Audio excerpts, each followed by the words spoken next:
All right.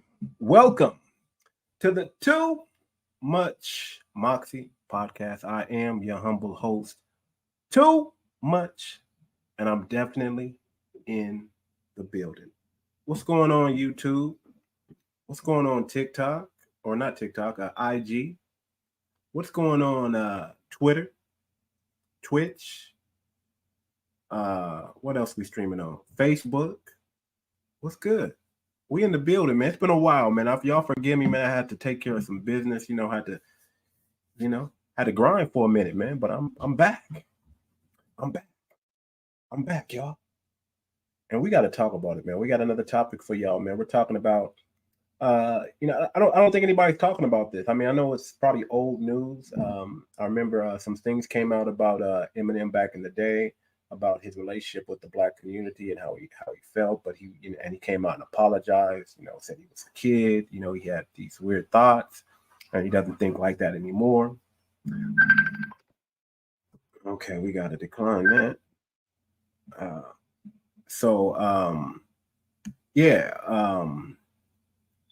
He came out and made a statement. It was a while back. Y'all go Google it. But now we're going to talk about this this song he made about a Black woman.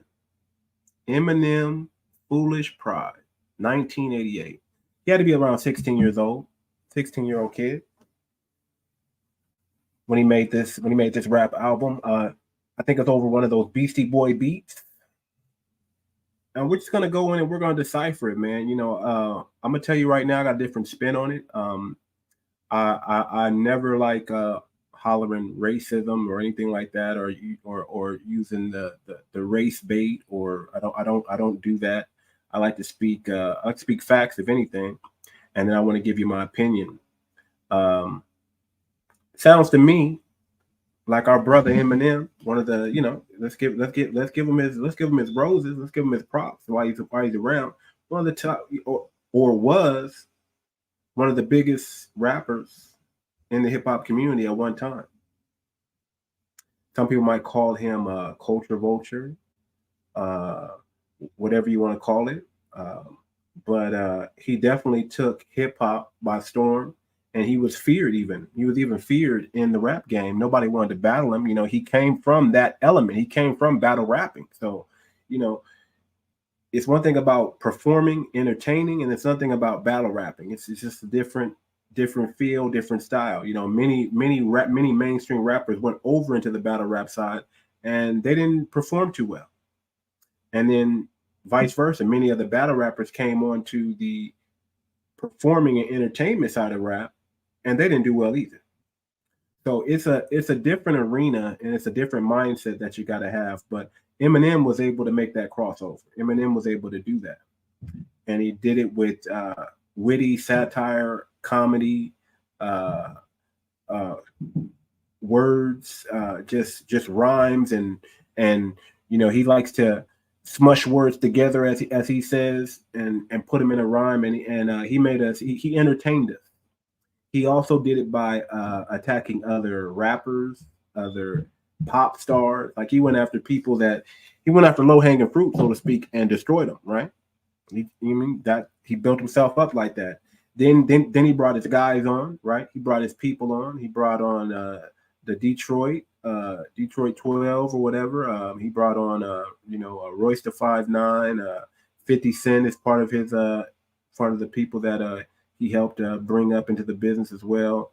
G Unit, all those guys and things like that. So he gets a lot of props. Dre supposedly found him and signed him right away. He knew right away this is going to be big.